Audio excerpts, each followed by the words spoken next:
ఈ సునామీ రక్కసి.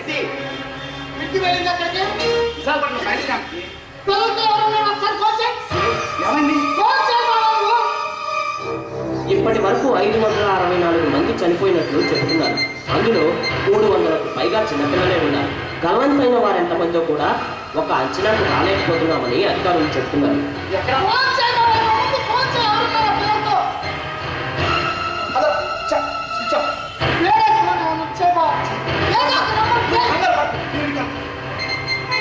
సముద్రాల్లో ప్లాస్టిక్ వ్యర్థాలు పడవేయటం వల్లే మాటిమాటికి సునామీలు సంభవిస్తున్నాయని నిపుణులు అంచనా వేస్తున్నారు.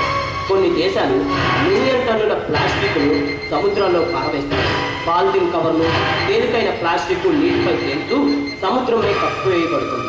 దీంతో సూర్యకిరణాలు డైరెక్ట్గా సముద్రాన్ని తాకటం లేదు, గాలి తాకటం లేదు, సముద్రం ఆవిరి ఆకాశానికి చేరటం లేదు.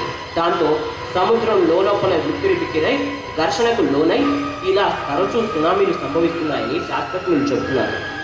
హలో, ఎంతసేపు తీరేటండి. నేను పిక్కి వాళ్ళ పాతనండి. విశాఖపట్నం సైన్స్ క్యాంప్కి వెళ్ళి పిల్లలు క్షేమంగా ఉన్నారు కదా, మాట్లాడండి, చెప్పండి.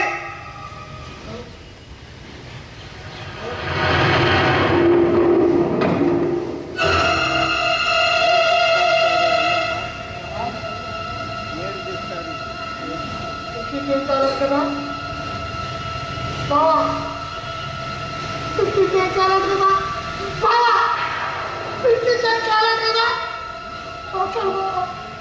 మాట్లాడబా